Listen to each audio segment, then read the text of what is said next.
Why It Takes So Long to Achieve Success, Episode 60.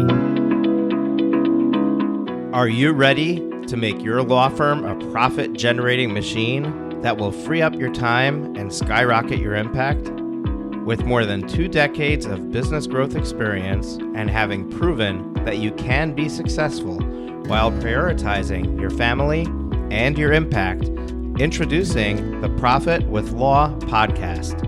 I am your host, the creator of the Firm Differentiator 10X Effect, Moshe Amsel. Well, hello and welcome to another episode of Profit with Law. I am your host, Moshe Amsel, and today I wanted to detour from a lot of the content that we're sharing here, which is strategies, how-tos, and I wanted to talk about the fact that you think you need more information.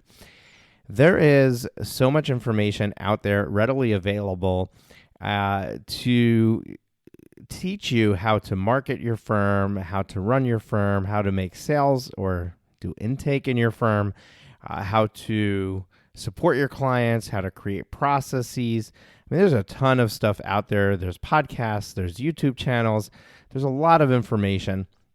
And if you really just needed to know how to do something, you probably can find somewhere where that information is provided. Yet, we continue to seek day in and day out more information. And my question to you is, why do you think that you are struggling with reaching your goals? Why do you think that you are perhaps not making progress? Now, it could be that you're listening to this and you are making progress and you are hitting your goals and you still enjoy listening to the show.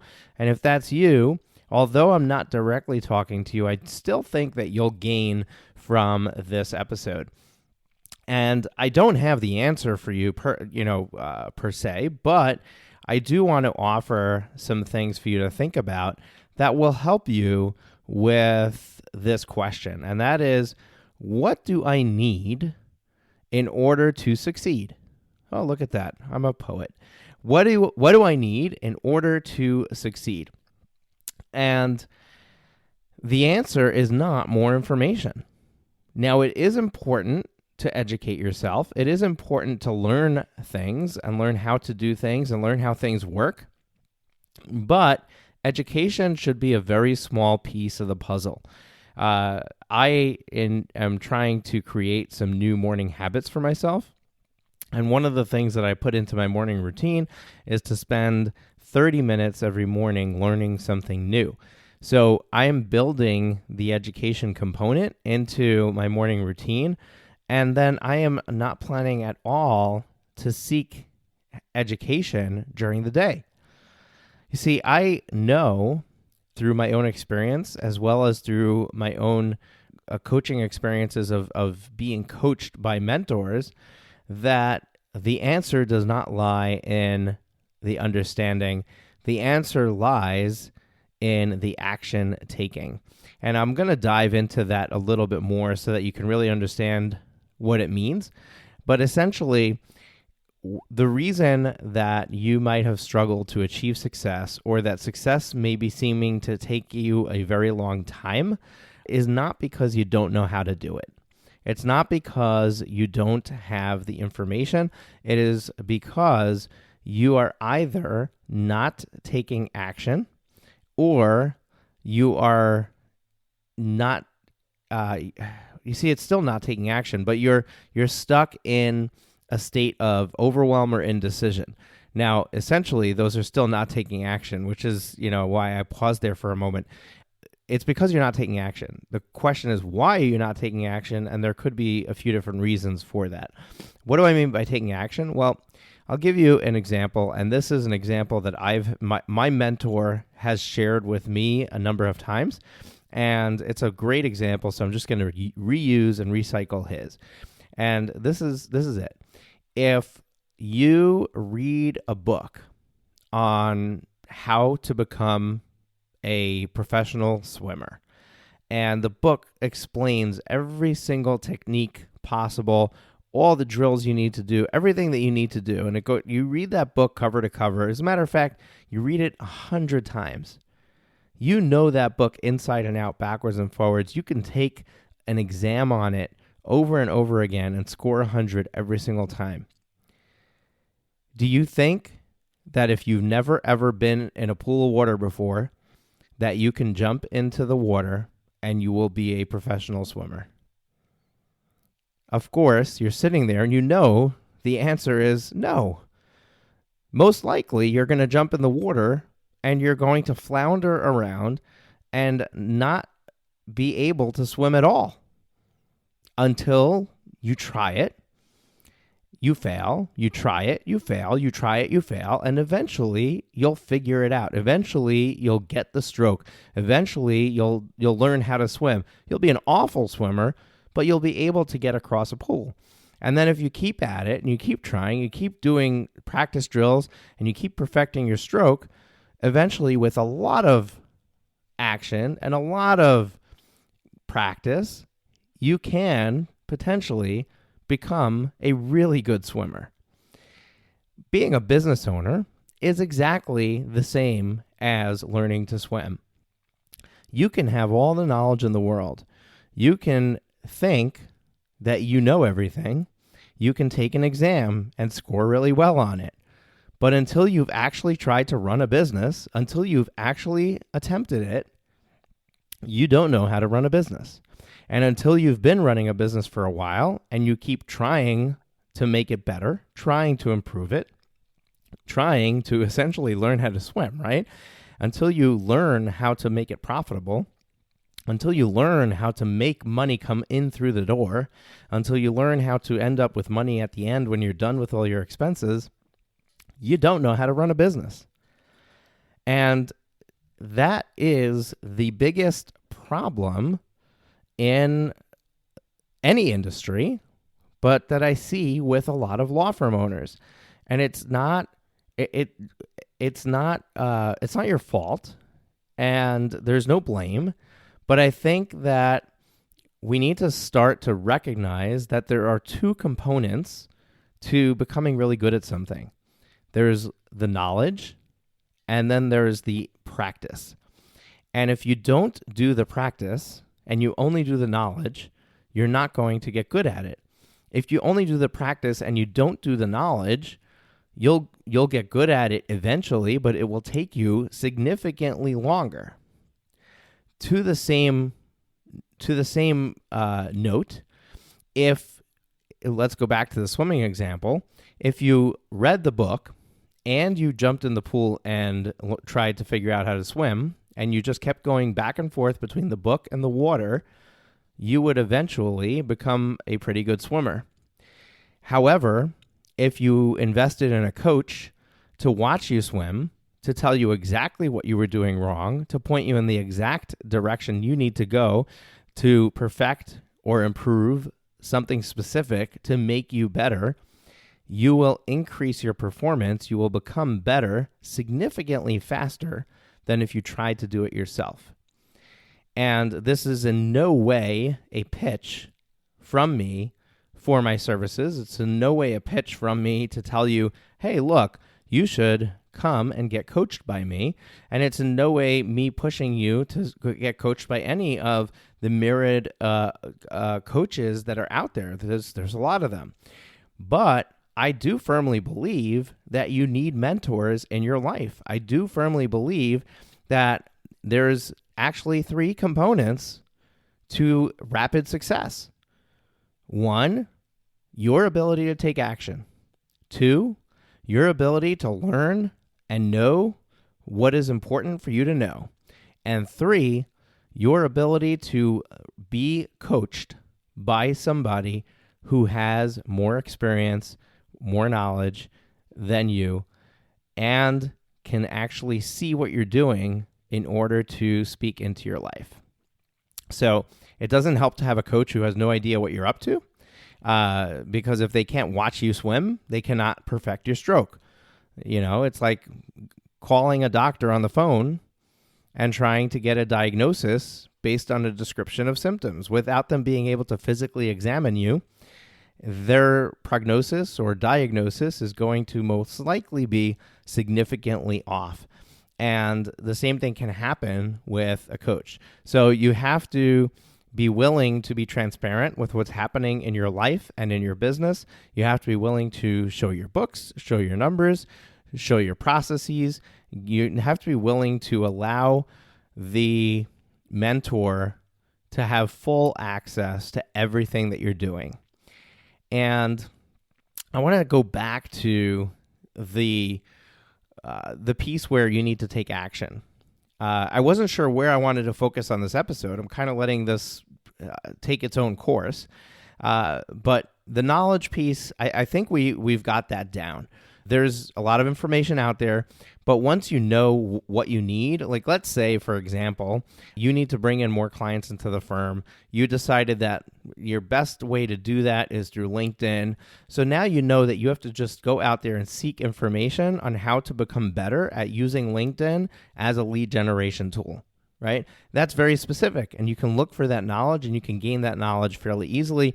Spend a little bit of money on a learning platform or hire somebody who has a lot of experience on LinkedIn and let them do it for you, or a combination of the two.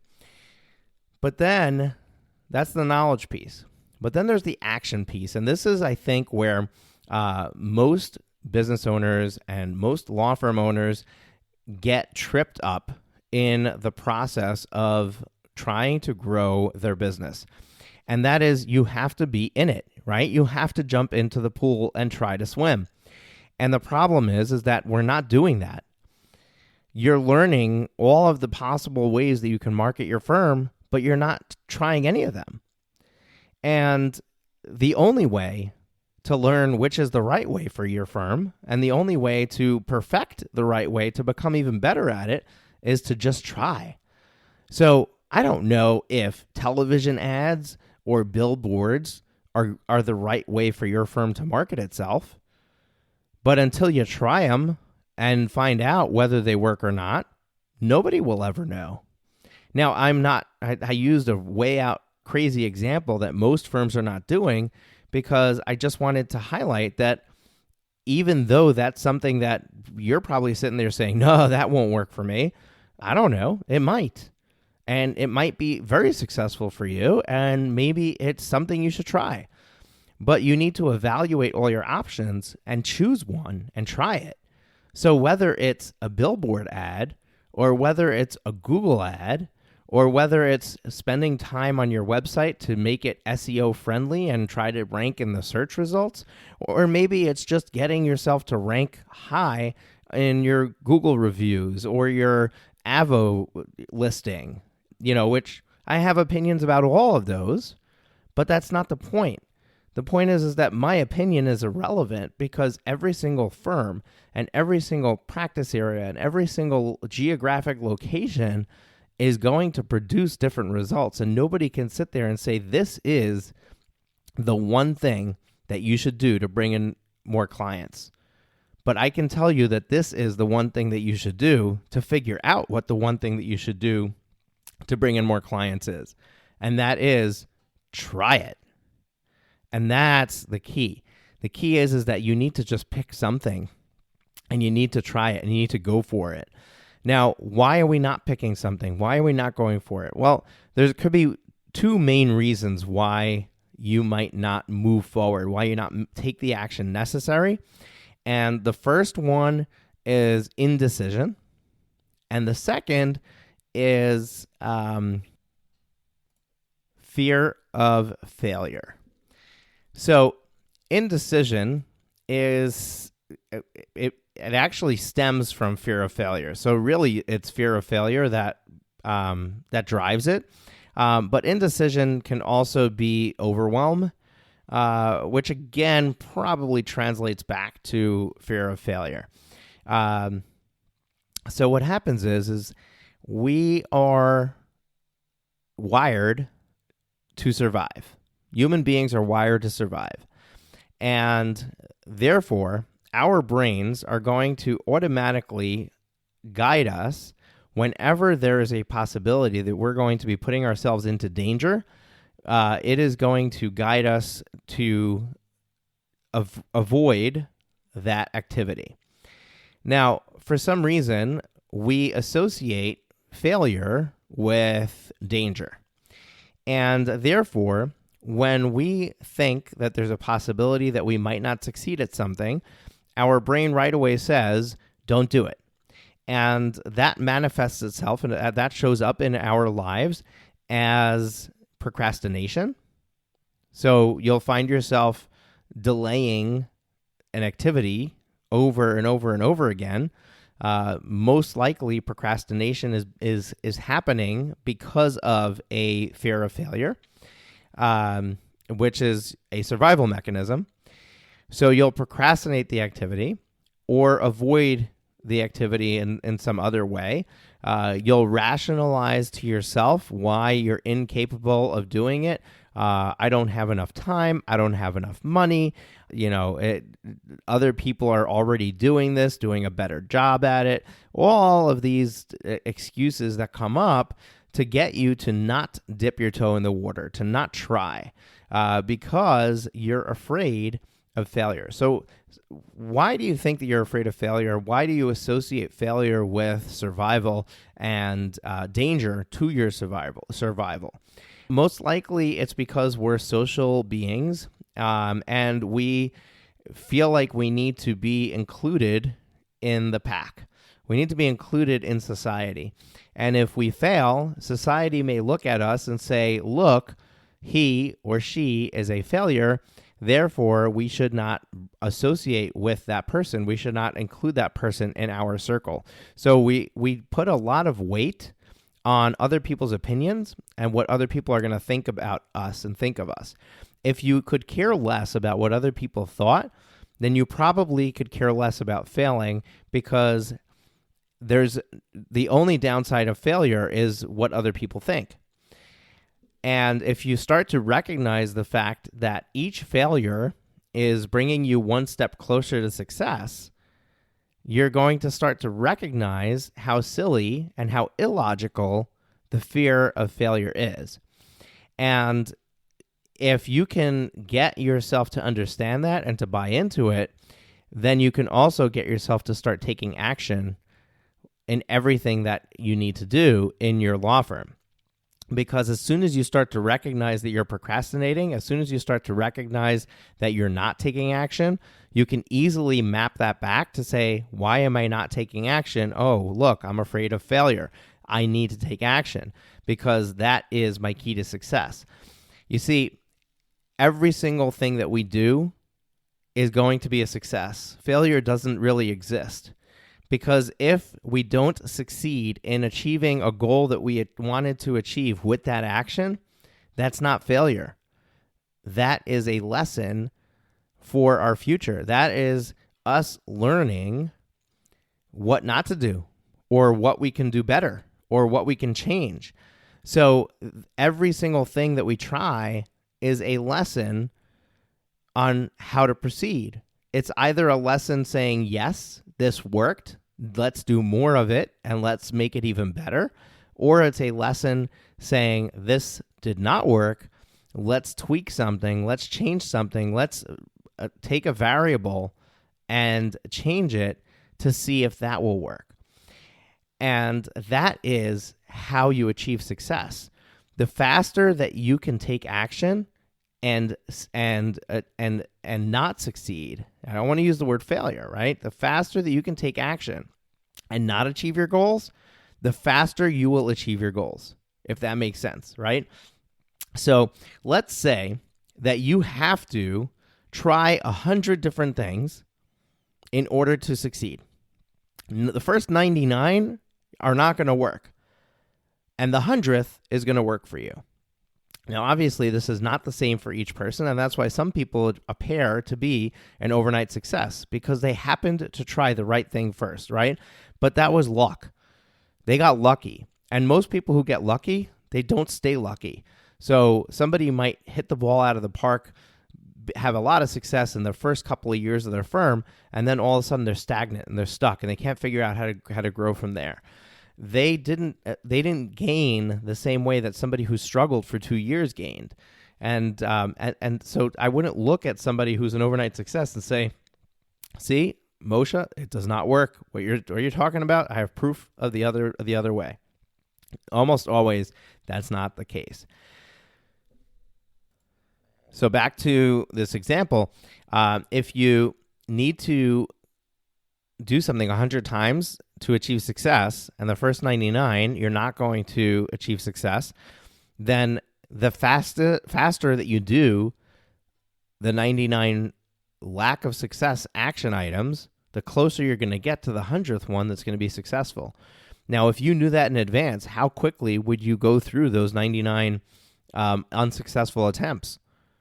I would do it as quickly as I possibly could. I mean, heck, I would stay up nights and work weekends just to get through them. This is a perfect example is I go to the gym. I have a personal trainer. I work with her twice a week. And when I work with her, there are times, so let's say she has me pushing a sled and it's got, 70, 90 pounds loaded up on it. And I need to essentially run with it down, a long runway and then back. Right. And one way is I'm standing taller and the other way I'm crouched down low. It's uncomfortable to do. Right. And it's not easy. It's hard work. But when I am halfway through my second row, when I know that this is the last 20 feet I have to cover, I speed up and I go faster, because the faster that I get it over with, the faster I can be done and I can let go and I can try to catch my breath and I can breathe. The same thing if you're in a race and once you see the finish line in sight, you don't have to reserve any energy. You can just go full force ahead. So my point is that if we really recognized that action, and I'm not just talking about just working in our business, because then you're going to say, well, I'm clocking in 10 hours a day. Well, how much more action can I be taking? Yeah, but where are you spending those 10 hours? Are those 10 hours on actions and productivity that is required for your firm to grow? And what I mean is, are you spending that time serving clients, or are you spending that time on all the other activities that your firm needs to grow? So serving clients is important, but that is the technical work. That is the work that is not the work of a business owner. And when you're a law firm owner, you have two hats. You have a business owner and you have a lawyer. And you need to separate those two functions. I had a conversation with somebody today. She's going to be on the podcast in the future. And one thing that she told me is that she just recently discovered that if she saves all of the business owner tasks that she needs to do for her firm to a single day of the week and spends the rest of the time focusing on her lawyer activities, she's suddenly finding herself to be able to be so much more productive as a firm owner. I'm going to let her share with you exactly how that works, but you can already start to understand and see that by separating those tasks and by making a dedicated time for it, she's intentionally changing the hat she's wearing. She's intentionally changing who she is in that moment. And that's kind of what you need to do. You need to recognize that there's two versions of you working in the firm. And version one is the technician, is the lawyer, is the person who's going to get it done. And version two is the person who is going to imagine the possibilities, who is going to figure out what it's going to take to make those come to fruition, who's going to initiate a marketing plan for the firm, who's going to put that into practice, who's going to make sales calls. And I'm calling it sales. I use the word sales many times on the podcast. Some of you may be cringing because sales is a bad word in the legal industry. But the truth is that until you start to be comfortable with the word sales, you're not going to be able to bring new clients in. Stop calling it freaking intake and start calling it sales, because that's what you're doing. You are selling to somebody. You are trying to get them to become your client, and therefore, I understand professional language and the ethics background of it. The history of law firms is that for many years law firms were not allowed to advertise at all. You were not allowed to sell to people. But those days are pretty much behind us. And the reality is that whether you call it intake or sales, that's what you're doing. You're selling. You need to close somebody. You need to get them to become your customers. So the faster that you start to call it sales, the sooner you'll be willing to read books that teach you how to sell. The sooner you'll be willing to listen to a podcast episode that's titled Sales in the title. And then you can start to become a better, might I say, salesman or saleswoman for your firm. So you need to be able to put on your business owner hat and look at your marketing and look at your sales and look at your processes and look at your utilization rate of your staff and look at how long it's taking you to produce results for your clients. This is all the stuff that happens outside of the legal work. And this is all the stuff that you need to be taking action on as a business owner. So now I ask you, if you look at the time you're putting into the firm, are you taking the action necessary to make your firm a success? And if the answer is no, I don't know, or maybe, then there's room for improvement. And if the answer is yes, then kudos to you. You are going to be successful. Just keep at it and don't give up. That's the final thing. I think that's the perfect way to end this episode of the podcast, is to remind you that all of those actions that end up not creating results for you, every single one of them start to wear on you and create a situation where you start to think, am I ever going to be successful at this? Do I have what it takes? And when you start getting in your head that way, that's going to make you stop taking action. And that is going to perhaps make you quit or settle for less than you're capable of. So if you have goals that are above and beyond where you're at, you owe it to yourself to keep going. You owe it to yourself to finish the race. Now, one of the people I like to follow, call him a mentor, Simon Sinek. Simon Sinek recently released a book on entrepreneurship, and he did a whole bunch of talks about it. And he talks about how business ownership is one of the few examples of a game that has no ending.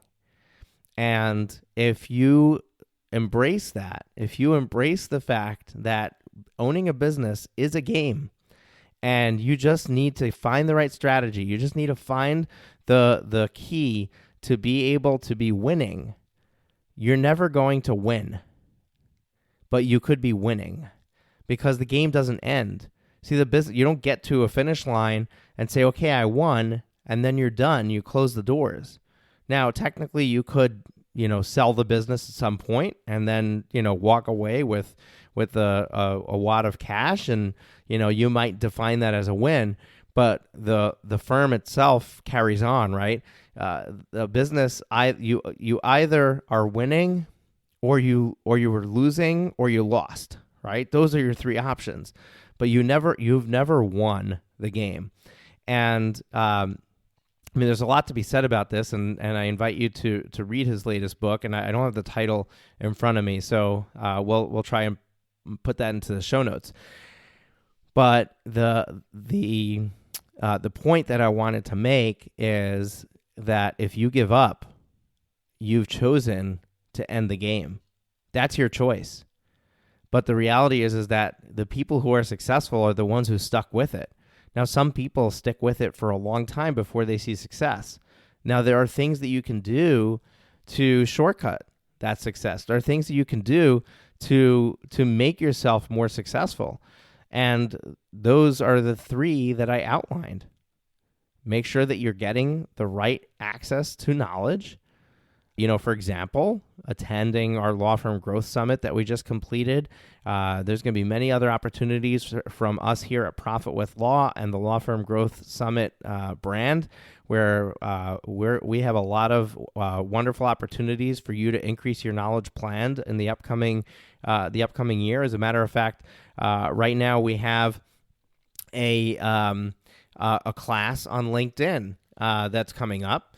And the date for that is, I'm just pulling it up here, Tuesday, February 4th at 2:30 p.m. Eastern. And you can get to it by going to profitwithlaw.com/LinkedIn, profitwithlaw.com/LinkedIn. And that will get you to the registration page. Now, that class costs $297, but it is a 3-hour workshop where you will walk away knowing how to generate leads on LinkedIn without spending much time or money on it. So for $300, you can have a complete marketing plan that you walk away from that class with. So, how much would you spend to hire a marketing agency? How much would you spend to have somebody coach and mentor you through that? Or how much would you spend to hire somebody to do that for you? This is an unbelievable deal where we're going to teach that live workshop and actually walk you through and demonstrate how to do it. So we have opportunities for you to get educated. Then the second thing is for you to take action. And for that, the best thing that you can do is be involved in a community. And we have one at the Law Firm Growth Summit Facebook group, facebook.com/Law Firm Growth Summit, where you can just be a member in there. And whenever you are stuck with procrastination, with inaction, you can just raise your hand in there and ask for help. Ask for somebody to come to your rescue, have a conversation with you, pick you up, and help you to move forward. Just recognize that you're not taking action. You have to recognize that, and then from there, there's plenty of amazing people out there that would help you and help pick you up and move you forward. And then finally, you need to align yourself with a mentor. Who that mentor is, I don't care. I just want to see you succeed. Now, yes, do we offer coaching here? Am I a coach? Do I have one-on-one clients? Do I have group coaching opportunities? Absolutely. And I'm going to share with you one thing that you could do as far as getting coaching from me in just a moment. But I want to make it very clear.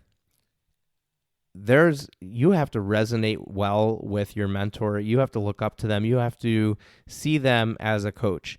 I would not be doing you a service if I tried to get you to become a coaching client of mine and you didn't already walk into the relationship valuing my opinion, valuing what I had to say, and looking at me and saying, yes, I'm willing to be coachable.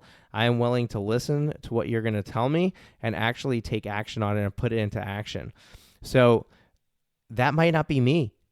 And I wouldn't want you to take me on as a coach if you didn't see me in that way. So if you listen to my podcast and you're like, oh, this is nice to listen to, but this guy is full of it. I don't know what he's talking about. He's never been a lawyer. He doesn't run a law firm. How could he know? If those are the things that you're thinking, please don't try to get me to be your coach. But if you are looking at me and saying, wow, I love everything that he's sharing and every single episode that I listen to on the podcast is valuable, has taught me something, and he put on this summit and he brought all these people together just for me. He's got 20 plus years of business experience, and he's sharing all that experience with us, and he's able to guide me and show me the ropes. If that's how you see me, then choosing me as your coach is a no-brainer, because you know that I can help you. And the point is that I can't help somebody who doesn't want to be helped by me. I can only help people who want to be helped by me.